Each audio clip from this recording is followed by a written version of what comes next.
Very, very warm welcome once again, listeners, to the Humble Climb podcast. Massive thank you to obviously James, One Man, One Pan from last week's episode.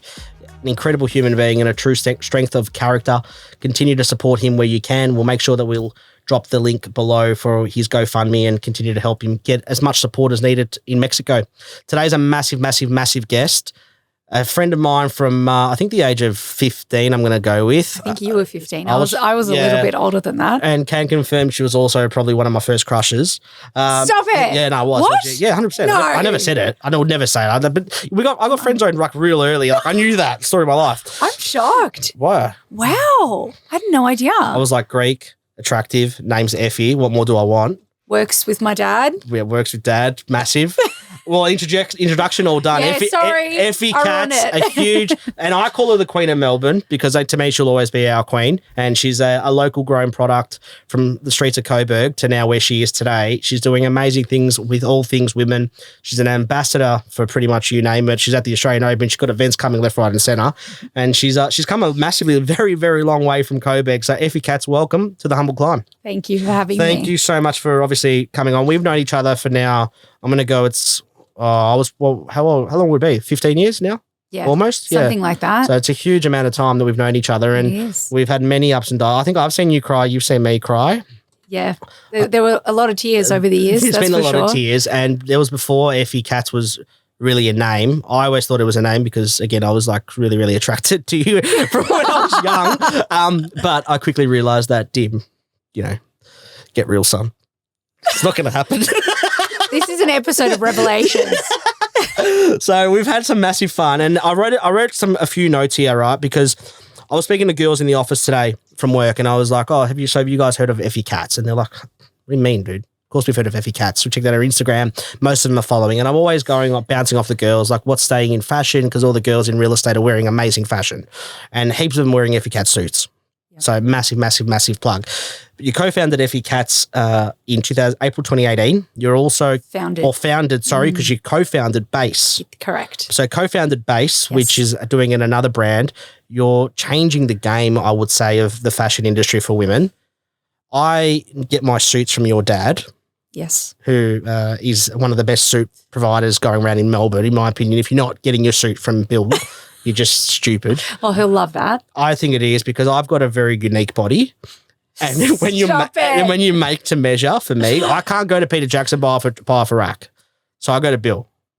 Well, I think you'd be surprised how many people can't get off the rack. And that's certainly something that I found going into tailor-made women's wear. I want to get into sort of the start before Effie Kats became a thing. So you talk about a bit of your upbringing, what it was like, the areas that you were living in, all that type of stuff. Greek background. Both parents are Greek. Both parents are Greek. Mum and dad separated when I was 9. Okay. So you're a victim as well. Yes. Of divorced parents, yeah. I'm a victim of divorced parents. Like. Yeah, not fun. Lots of generational trauma has been passed down, which is always great and fun to work through.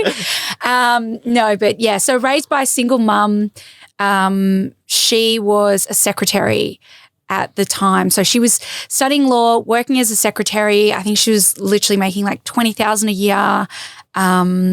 So we watched our mum really struggle in those earlier years. And I think that really formed a huge part of who I am today because I watched, a single woman raise 2 kids, get her law degree, become a partner at one of the biggest law firms in Melbourne. And Mum had always said to us, never, ever rely on a man, always make it on your own. So I always had that sense of independence from my childhood. And I was always very hungry to do things and achieve things. And Dad was in the fashion industry, so completely different. He was a tailor, as you said, and the goat of suits. The goat of suits.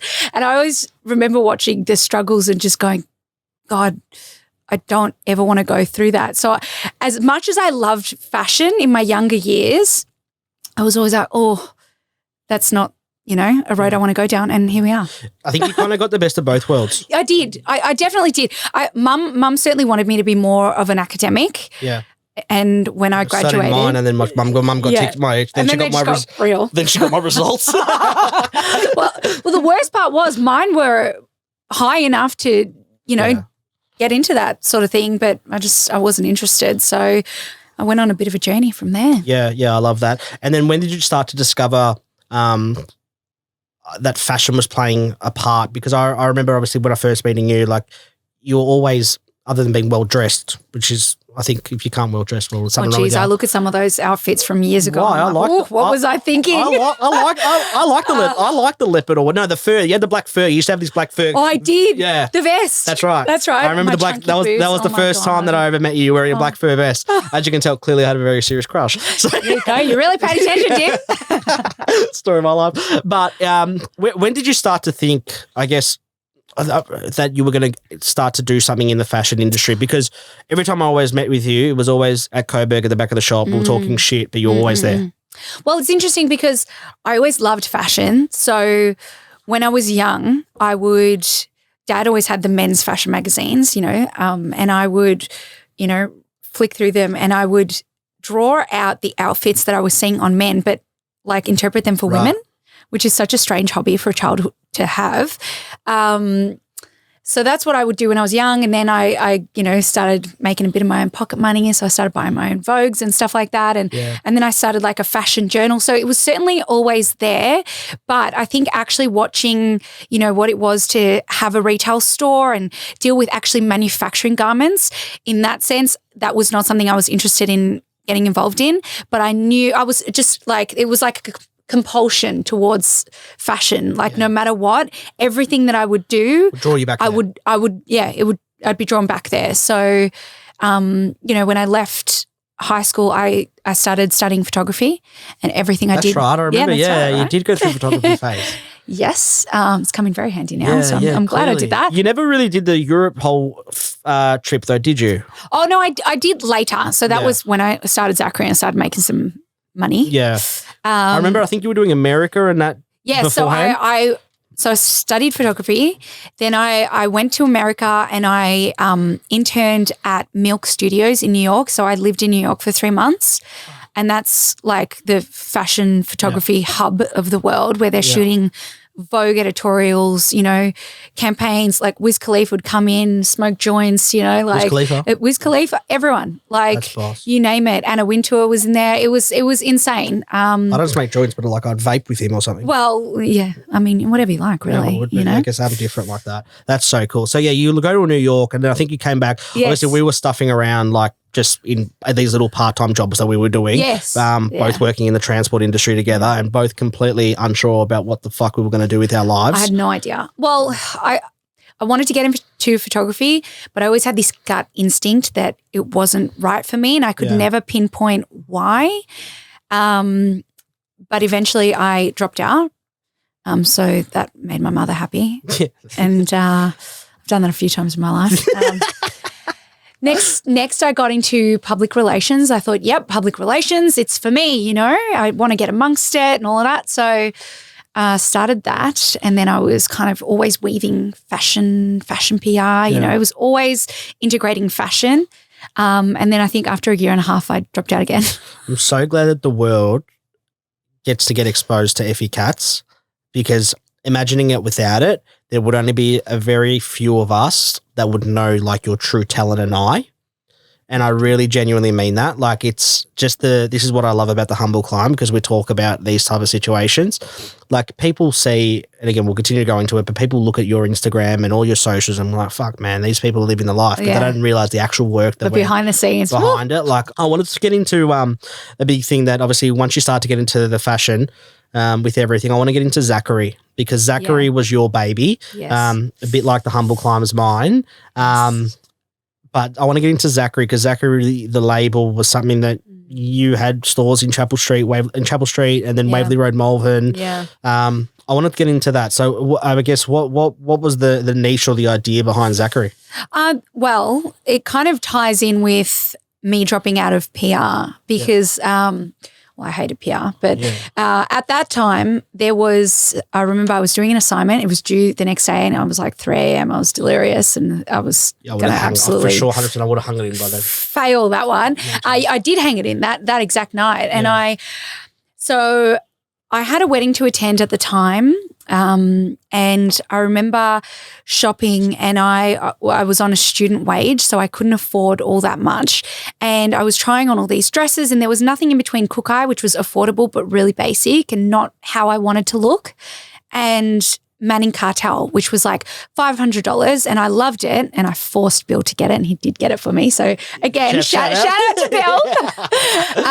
But I couldn't afford to look the way I wanted to look. And I thought there's an in-between market here that is no one's filling this gap right now. This is a niche. So the Cook Eye brand hypothetically was what, $100-$150?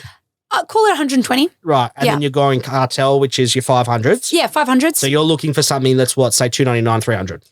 Yeah. And I think at that time, we were like high 200s for gowns and then high 100s for dresses, so like stretch dresses. Yeah, really affordable. Especially with inflation. I'll tell you what, it's not that price anymore. Yeah. But, you know, what are you going to do? The times have changed, guys. I love it. I love it. So that was the idea, I guess, behind Zachary, the label. That was, yes. And you started operating that independently or with the family? So I did that within the family business, yeah. So Dad was giving me a hand with manufacturing and I was obviously doing it under their roof as well. And I'm still there today. Yeah. I run the Effie Kats operation out of there. So we've got our big workroom where we've got all our sample machiners, pattern maker, cutting table, all of that. And then in the front we've got a showroom, which we've just renovated. Yeah, I know. You got new floors. After that many years, again, thank you, Bill. So is it right-hand side of the showroom, Bill, left-hand Effie? Yes. Yeah, okay, Wait, cool. Yes. Yeah. And then so that's where are you still going there now? Like most days? I do. So now I split my week up between the Effie Kats brand. So Monday, Tuesday, Wednesday I'm there. And then Thursdays and Fridays I'm at BAYSE, except I'm working 24/7. Yeah, okay, gotcha. Yeah, understandably. Yeah. So you're not really though working from home, so to speak, because you're obviously having to see the samples, see the dresses, see everything, correct? Yeah, well, I can't. I'm very hands-on with both brands. Both are a very different model, and I won't bore you with the details. But oh no, we'll go into it. Okay, we'll go into everything. We will leave anything. Yeah. So you're doing Zachary the label out of where the family. There. Yeah, cool. What then? I guess transpires to be the big changes, because I know if I can remember, and tell me if I'm wrong, but if I remember that period of time, it was a bit like Bill was sort of trying to pull in the horses a bit, being you. Look, I think when I look back at it now, having removed emotion and us having done so much work on healing our relationships and also just growing and maturing, we embarked on something that I think neither of us really realized how big it was going to be. Yeah, okay. And we were both grossly unqualified. Yeah. So it grew too quick. Yeah, it did. And I dropped out of multiple uni courses, but fashion was not one of them. I never did fashion. So but you had an eye for it. I did. Like I said, it was like a compulsion. So I ended up there, went into the workroom and I was like, okay, I'm going to do this. I don't know how. So that very night, the 3 a.m. I'm dropping out of uni night, I just went, I'm going to start this brand. And I love this. Yeah. And so I went into the workroom and I said, Dad, I'm going to start this brand. And my dad went, great. How are you going to pay for it? And I was like, I have no idea, but I'll work for free and I'll make it happen. So I need help. Yeah. Yeah, which I love. I need help. So I did. I worked for free and I was helping him with all his men's stuff. And on the side, I was, whatever I was making, I wasn't seeing any of it. It was going straight into whatever I needed for Zachary. So I brought a friend on board who was a pattern maker and was paying her to, I was doing the sketches, she was doing the patterns, we were doing fittings, and that's how that started. I love that. I think almost sometimes, and there's plenty of articles about Zachary and everything like that, right? So you want to Google it, feel free to Google it, but short end of the stick was... Oh yeah, I went way off track. I'm so sorry. Don't stress. I did. Okay, so yeah, short story. Dad and I, so stretch fabric is a beautiful beast. It's so hard if you don't know what you're doing, because basically the fabric stretches to a point. If your thread doesn't stretch to the same amount, there's a breaking point, and that's where you get holes and faulties, right? Oh shit, I just learned So it's something. the easiest way for me to explain it. And so we were finding it really hard to find manufacturers that understood that. A lot of the workforce here doesn't speak very good English. We probably weren't explaining things very well. And, you know, we were having lots of issues with faulty garments. And then also with the business navigating that and the company expanding so rapidly, trying to feed the beast whilst also tackling all the production issues we were having. I think the final straw, was there was this day where I was overseas fixing a production mess in Thailand because Dad was getting some suits out of there. So we just started making dresses there. And he had gone a few months earlier and confused them. And they made half the range inside out. So I was fixing that. And whilst I was gone, Dad approved to bulk all this production in China that was not made with the correct thread tension. So everything that came through, I think it was like $30,000 US worth of stock or something like that. No shit. Was just breaking at the seams. Not 30, it would have been a lot more than that actually, now that I think about it.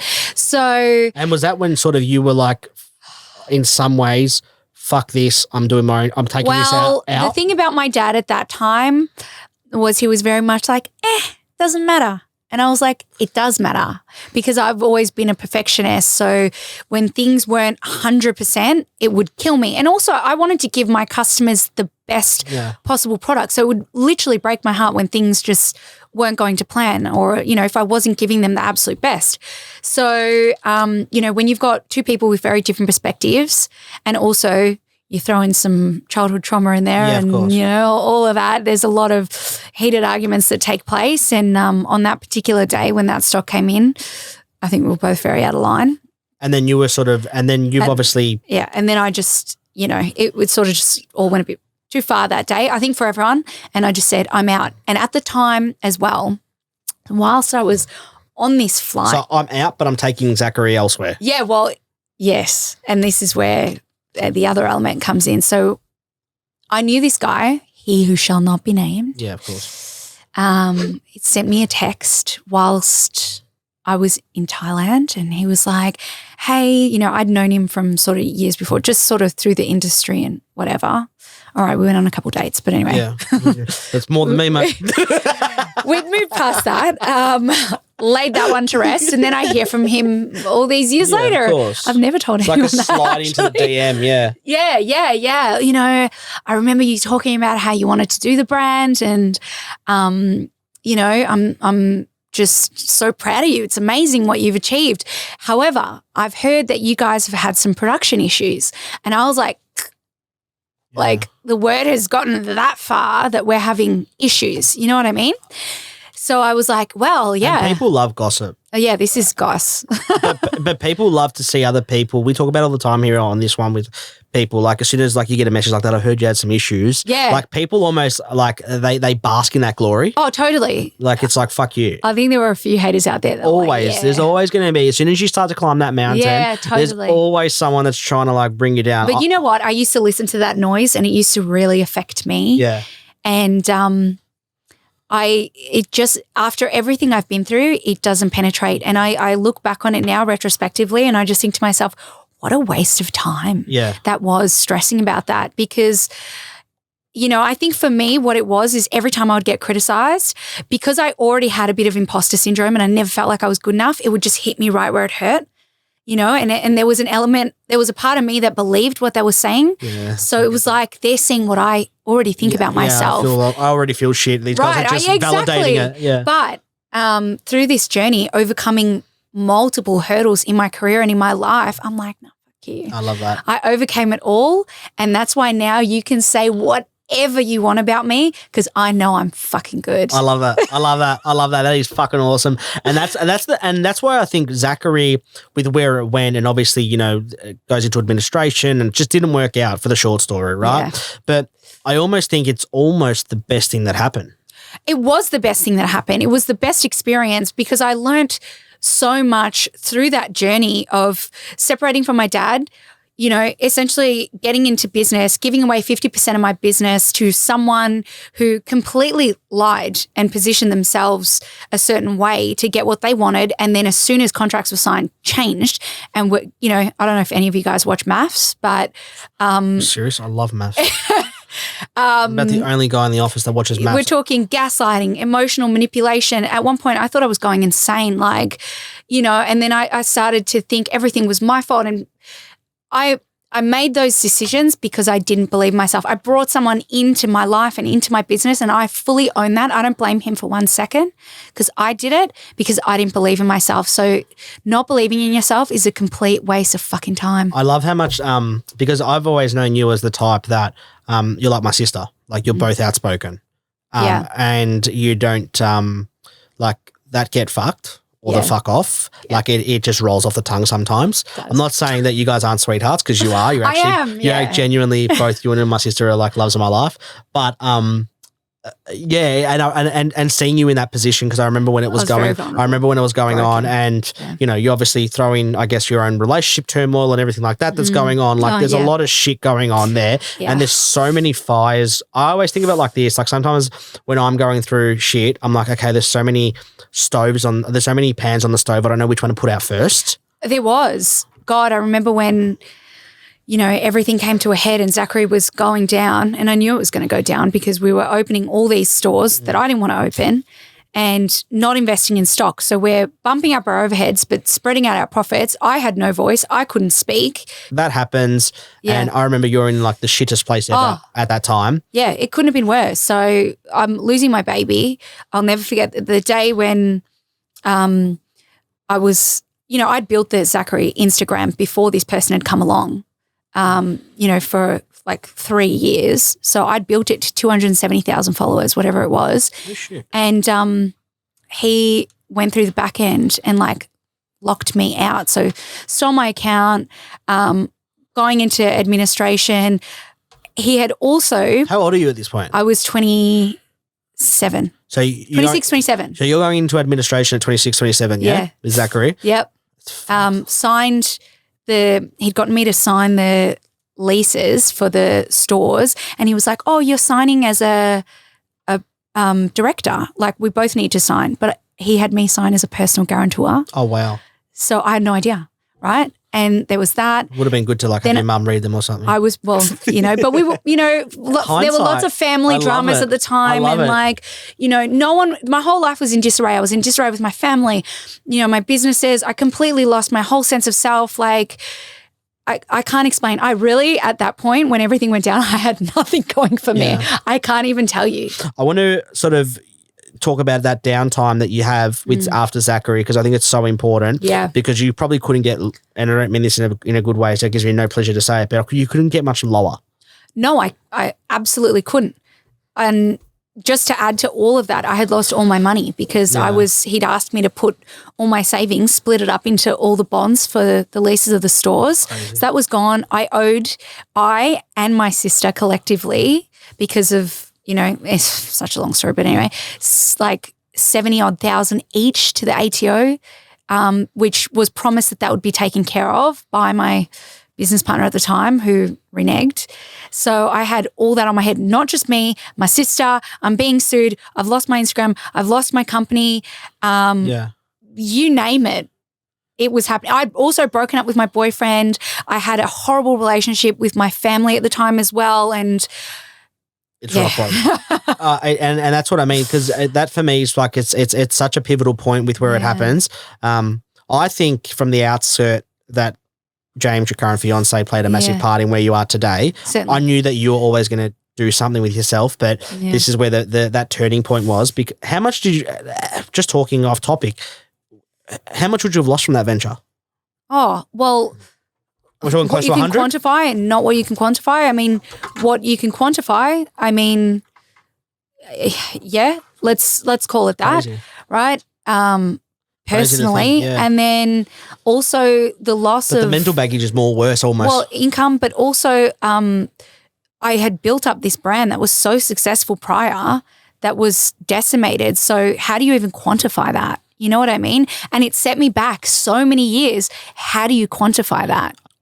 Effie Kats starts to happen. You found a niche market with suits and garments and women, and you're making suits look sexy for women. Yeah. And not that, sorry, I don't take that back. I do not think that they're not sexy for women. Well, no, they were just a little bit basic before. So we were almost, I'm not going to claim the first, but one of the first to really start bringing out your bright coloured suits. I was seeing it so much on the runways overseas, and I wasn't seeing it all that much here, if at all. So I had the facility to do it.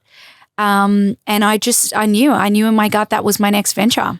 And that's where, I remember when it was starting to take off, and I think you had your first piece because there was something about, you posted something on Instagram. Yep. And I think it was James that said to you, "Oh, just post it and you never know." No, actually it wasn't. It was a boyfriend before, also shall not be named. But James still the GOAT. James is the GOAT. But yes, so I had a boyfriend at the time who was modeling, and look, I will say, as much as we weren't right for each other, he came into my life at a really perfect point because he was already doing that. And yes, I actually remember now. Yeah, you're right. He was going to events, and he saw something in me and he went, yeah, you know, I can help her build herself to be exactly what I need her to be. I think you always got to take the good and bad out of every relationship. Well, totally. 100%. And I think for me, he really taught me I knew how to take photos, but I didn't know how to take photos of me. Yeah. So I had someone who was very invested in making me look as best as I possibly could. And, you know, we were going out, dressing up. You know, I remember when I was really down in the dumps because we were friends initially. Yeah. And, you know, I was like, but that never meant sorry, Tim. I was down in the dumps, you know, sulking in bed, and he was like, "Get up, put these jeans on, put this jacket on, put these shoes on," you know, like essentially dressed me when I was like, dead inside. That's the last thing you want to do. You know? And I was like, dude, no one wants to see me. Like, it was Zachary. That's what people loved. And he was like, no, they loved you. You need to market you. Get the fuck up. We're taking photos. And my sister actually has the funniest video of me like trying to pose. I love that. And it is, I just look at myself, I'm like a little baby deer that's like trying to learn how to walk, you know? But, you know, eventually I got over that. And it's all, again, it's imposter syndrome because I was like, who would want to see me? I'm not a model. I'm not pretty enough. I'm not, you know, all those things. But I had no choice. Because he made a good point. He was like, you got no money for models. You got no money for anything. So you got to make it work. Who's going to sell it if not you? And I was like, shit, you're right. So, you know, had to. I think the brand in itself, other than obviously the notoriety, let's just say, that comes with it, because that comes and that's awesome. I mean, it comes, but, you know, it's a byproduct of a lot of blood, sweat and tears. And I think what it's done for you as a person, first and foremost, in build you up and your confidence up, because I remember like, I was that guy that, again, clearly friend zone from the very start, just putting it out there. But I used to like help and be like, no, pick that photo or pick that photo. So I was very clearly very pivotal. But in this do you know what I mean? Right? Like 100%. But I'm saying you're always so critical of yourself. Like, I have been. I always have been. Oh, it's this, my ears, my nose, my eyes, my lips, my this. Do you know what I mean? And I was like, shut the fuck up, man. Like, well, can I just say, and I know a lot of people would relate to this, but growing up in a family where there was a very intense divorce going on, mum's trying to make ends meet to put food on the table and keep a roof over our head, dad's going through his journey. God bless Bill, but, you know, love him. He had his moment. Love him so you know, much. And I felt like I wasn't good enough for, I guess, my parents' attention, or I don't know. It was just, I really had to sort of figure it all out for myself. And I'm, you know, through that whole process, ended up having to change schools, went to this school where I was bullied intensely, physically and emotionally. And I would go to school every day with this stress of like, am I going to have friends today? Are they going to play with me? Because they'd be like, we're going to play with you today. Or, you know, we're not going to play with you today, but maybe tomorrow, you know. So I had this like anxiety every day of like, oh my God, like, are they going to play with me today or not? So I learned from a very young age how to people please, and also that I'm not worthy enough unless I am pleasing others and I am giving to others. And, you know, that's something, you know, I've worked through in a big way, but, you know, there's still elements of me that, you know, are so giving more than a lot of people because, you know, it's just inherently what I've learned to do. I think I think this whole Effie Kats official, let's just say on Instagram, but Effie Kats the brand. Yes. Right? it's like almost like a homecoming because it's doing its thing and it's almost becoming it is successful in its own. It's successful in its own right. Let's not say it's not. It is. Yeah. It's successful in its own right. It's made it's climbed its mountain and it's at a fantastic level. Yeah. But the fact that it's also done out of the family shop where it all started. For me, I look at that like is awesome. Yeah, and I'm really glad that a lot of families, they have drama they don't work through. So Dad and I got to work through that and come to a place where we were like, okay, we both made a huge mistake here. But at the end of the day, we're family. We hurt each other, but we love each other and we believe in each other. Yeah. And, ultimately, for whatever reason, Bill and I are a good team. Are your personal relationship with your mum and your dad and your sister? Yes. Is this the best it's ever been? Ever. Yeah, I love that. Yeah, That's ever. awesome. Ever. And COVID played a lot into that as well because we all got to spend a lot of time together, which was great. And I just think healing trauma and, working through all that kind of stuff and talking in a way without attacking and, openly communicating and speaking from the heart and with vulnerability, not having your back up, like that has been such a huge part of why we're at this point now. And I'm really grateful that we've gotten to this point. You did the biggest roller coaster journey as to where it's at. And then obviously now you've thrown in that sort of everyday wear with BAYSE. Yes.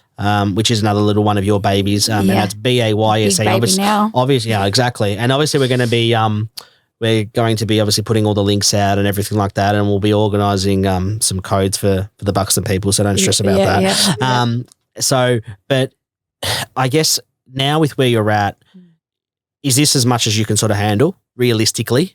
Oh, no, you can always squeeze in a bit more. You reckon? Yeah, I love that. I mean, look, I think the thing is the difference between now and then, obviously I've had a lot of years experience, but also I have built a sort of resilience to, myself now and I've got better coping strategies to manage different things. I'm not perfect by any means, but I can handle a lot more and I'm better at delegating and I'm better at communicating. And I'm better at picking the kind of staff and people I want to surround myself with. So, and that all comes from all the mistakes you make along the way. Which I think, do you think you'd be where you are today if Zachary didn't happen? No. Yeah. So I don't look at that experience or anyone involved with any bitterness in my heart. I'm grateful because do you think you would have maybe stuffed up, let's just say, Effie Kats what you're doing now if Zachary hadn't happened? Well, who knows? I think whatever that first venture was, for me, it was my training wheels. Yeah, I love that. Now I'm on my bike. From your perspective, and obviously I'm always conscious of time, so I can't thank you enough, but you're starting to go to some of these biggest events now. You're at everything. Australian Open, I'm sure you're at the Grand Prix coming up. You're at everything. You're in the paper. You've got a name, right? And I think it's a lot of these people can be very obsessed about having a name. I don't think you've ever been one of them. I think we all like that sort of notoriety in some degree. I think it's normal. Like I said, it's nice. It comes with it, but for me, it was never what it was about. It's not about the blue tick.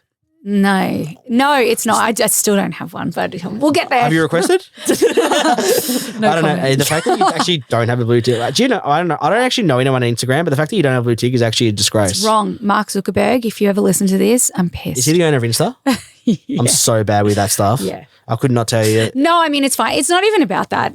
But it does come with it because obviously you've got all these amazing people and influential people of Melbourne, I would say, that are continuously wearing your clothes. So, obviously Nadia Bartel, Havana Brown, who played at your 30th birthday last year or the year before. So I've actually can say that I've also met DJ Havana Brown, which is fucking sick. But you've got all these amazing people that, Nadia Bartel, DJ Havana Brown, you've Rebecca Madden, the suits that on Channel 7, like a lot of these people that we see on our TV screens are actually wearing Effie Kats. Yeah. Like it's pretty fucking cool from a girl from Coburg. Not bad, huh? Yeah, like that's I don't know. I talk about it. I get entrenched in this stuff because this is what I love. Like I get told all the time that I overshare. I'm a big oversharer. But I just fucking love people doing well. Like I love it. I'm proud of it. Yeah. So obviously, classic example. I was speaking to mum today during the day, and I was like, she's like, who are you interviewing tonight? And I was like, I've got Effie on, and who obviously mum really well. Yeah. And she's like, give her the biggest kiss. Like everyone, like people. love seeing, I don't know, I'm one of those people that I just love people seeing doing well. Like I love it. So seeing your journey has been absolutely amazing. I want to ask a few questions as well. Any regrets along the way? No.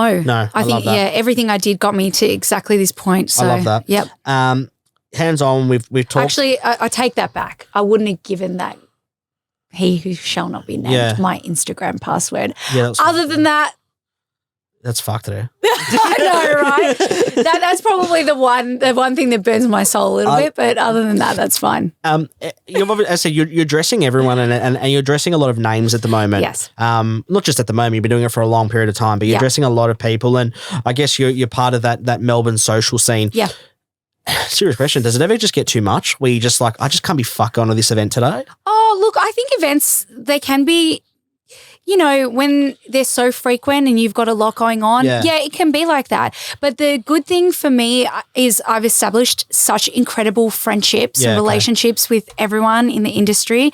And so for me, it's like catching up with my friends. Yeah, I love it. So it's just another excuse. Yeah. Yeah, I love that. Yeah. Because, sometimes I can be like a real, like I'm known as the ghosty. So like at a club, not that I go to clubs anymore or a bar, but I used to do them all the time where like I'd go put my head in for half an hour and then I'm out of there. And then you're out. Yeah, like that used to be me. Obviously at these events. Don't get me wrong, I've done that. Yeah, you just need to be honest. You need your sleep or, you need. 100%, 100%. And especially as well with, obviously now you're moving to your next phase of life with your fiance, James. Yes. You've got so many amazing things happening. I think, and look, I'll be honest with you, as you know, I haven't actually really interacted that much with James, but I think I can see sort of what an amazing impact he's had on you as a person because you're glowing. Yeah. And you've always been glowing, I guess, but you're glowing even more. But I can see, and he's actually a bit of a fucking rooster. To be honest, man, like he's actually like he's got. I thought that the second I saw him. Yeah, and like credit where it's due, mate. Bloke's a good looking bloke, so get that on the record. But I can see how much of an impact he's had on you. And obviously, you're into wedding planning at the moment, and you're not a bridezilla, which is awesome. No. Just obviously don't forget the invite. By that stage, I might have a +1. Who knows? So no, but a big thing. But it's a couple of viewers' questions that I wanted to get into. That have been sent through. A couple of funny ones, a couple of serious ones. Will you design, sketch by that, your own wedding dress? No. Okay. I actually found my wedding dress in Paris. Amazing. Yeah. I love Paris. So do I. So it's a good excuse to go back, and I will be. Well, when I elope. This is a good one, actually. Someone said a fiance, but I'll say his name because I know it. How much has James been an influence on your business and your life today? A lot. James is a very stable figure in my life. And I think for me, having someone who tamed the beast. I tamed the beast. I did tame the beast. We're like yin and yang. So he's calm where I'm fiery. We could not be. I think I saw this meme and I was like, if that's not James and I to a T, I don't know what is. It said, there are those of us who say it's only 10 p.m. And then there's those of us who say it's already 10 p.m. Yeah. And one is me and one is James. You can probably guess which one. But we are completely different. But I'm so like that other one, I can't believe it's 10 p.m. Yeah. Well, yeah. That's obviously not you. That's James for sure. Where I'm like, what do you mean? It's only 10. Like, let's fire up. But he keeps me balanced. He has my best interests at heart. He loves me unconditionally. I don't have to worry about all of that crap that comes with toxic relationships. Like, I'm just so grateful for that moment that I met him, really. Fuck, I'm proud of you, man. What advice would Effie Kats, these have been some awesome little questions actually from these viewers. I'm going to keep on doing this. What advice would you give Effie Kats if she was finishing year 12 today? Well, I think from my experience in year 12, I had a lot of pressure on me to figure out who I want to be then and there. Yeah. And as we know, that changed so many times over the course of my journey until I finally ended up where I needed to be. So if you're in year 12 and you're whether your parents are putting that pressure on you or you are or, both or whatever it is, you don't need to have it figured out then and there. I think that score thing is such bullshit. It is. And it's a lot harder now. I got, I don't mind saying, I got 84.4 back then. You got 84? Yeah. I got 67. Mate, I would have, I don't even know. I'd probably get like 50 nowadays because it's a lot. You get 84? Yeah. Not bad. Fuck, I didn't know that. But do you think better or worse? Honestly, I thought you were, because once you hit that 80s, I find, like you've given right. it, you've given it a good crack. I'll be honest, I thought you reminded me of me, who was that, it'll happen. Whatever happens. Yeah, no. 67, 70. I thought you would be around there. Yeah, there you go. You're not but I think it's such bullshit because the pressure on kids nowadays is actually fun. It's sickening. And I think the thing is, you're going to change so much in your life, and when you put pressure on yourself, I put pressure on myself so much to be these things, and that changed so much, over the years, but always putting so much pressure, putting myself down, being so hard on myself, that only got in the way. If I just, just sort of stepped into me and let it be and trusted, I love in that. me and my journey, then I, who knows where I'd be right now, I actually love that. Do you miss Cafe Sienna? Don't we all miss Cafe Sienna? I reckon that one's come through from Anne Soriano. I reckon for sure that's come through from him. I miss our fun times at Cafe man. Sienna, for sure. Life was so much more different. There was no responsibility back then. Yeah. No, there wasn't. We'd do our shifts back in the day. 5:30 in the morning and then get the fuck out of there. Hop in my, oh my God. What car were you even driving back then? That green 97 Golf. Oh, it's actually funny. That had the roof peeling off. Do you remember the time when we went to the drive-ins together? No. We're going to have dinner after this and debrief Coburg drive-ins. Everything. No, I don't. I don't remember. Yes. It's awkward for me. I'm sorry, Jim. That's so These funny. memories that you've been cherishing. We actually went on a Saturday night to the Coburg drive-ins. That's actually so... Well, oh, my God. Clearly, obviously... Nah, you know what, though? My memory is kind of I remember a lot of shit. I don't know why. We always finish with the humble three. Now, this one in particular, this one here is brought to by one of our sponsors, Gigi Hair and Kids. They're amazing. So when you... I always say tipaksilo in Greek. Yeah. But when you metokalo with me, which means in good time, have your own with James. Yes. You're going to go down to Gigi Hair and Kids here in Huntingdale. Mm-hmm. Marissa's amazing at doing kids cuts. Absolutely. And all women, but kids cuts. The kids sit in a in a racing car chair. Yeah, it's amazing. Cute. It's amazing. Oh, absolutely. So Gigi Hair and Kids is is our sponsor for this week, and they are bringing to us the humble three. Mm-hmm. They're the same three questions that we ask every single guest. Okay. If you weren't doing your current profession, what would you do? There's nothing else I would do. Not one thing. If you weren't doing it, if you couldn't do it. Can't even think beyond. Oh, you know what? Actually, I know you said marketing. No, I take that back, actually. I'd probably be a stylist because I love styling and putting a look together and making maximum impact and statement with an outfit. And it's from the hair to the makeup, earrings, the outfit, the accessories, it's all, it all comes together to create a look. You can put the same dress on the same girl and do completely different hair, makeup and accessories and get two very different effects. So I always look at, every element and go, how can I maximize this look? Who's the biggest inspiration to you? And mostly I always ask this question that's outside of your family. Yeah, let's do that because we don't want to offend anyone. I'll be honest, that's why I like to do that one. Is there anyone in particular for you that's your biggest inspo? God. I mean, design-wise, certainly Tom Ford. Yeah. Love Tom Ford. Love his aesthetic, love his journey. I wear his aftershave every single day. Yeah, well, see, he just got that sexiness. I love what he did for you fashion. You don't have connections by any chance do you? No, I'm working on it. Yeah, just get half price on the Black Orchard. Yeah, I love it. We'll get there. Last one that I always ask every single guest is, if you could have a billboard, what would it say and why? If I could have a billboard, if I could have a billboard, I think I would say... That's probably my favourite question, by the way, Braden. Love that question. Believe in you. I knew you were going to say something about believe. I know that's so No, I knew you were going to say something. Believe in you. Because again, if you've learned anything from listening to this episode, it's whenever I lost my way, it's because I didn't believe in myself. Second would be that if you probably should call Dim if you're thinking of selling. Yeah, that'll be the second one. A massive, massive, massive thank you to the real GOAT for me. And I'm genuinely, and I told you off air and I'll say it continue to your face, I'm so proud of you, the way that you've done things.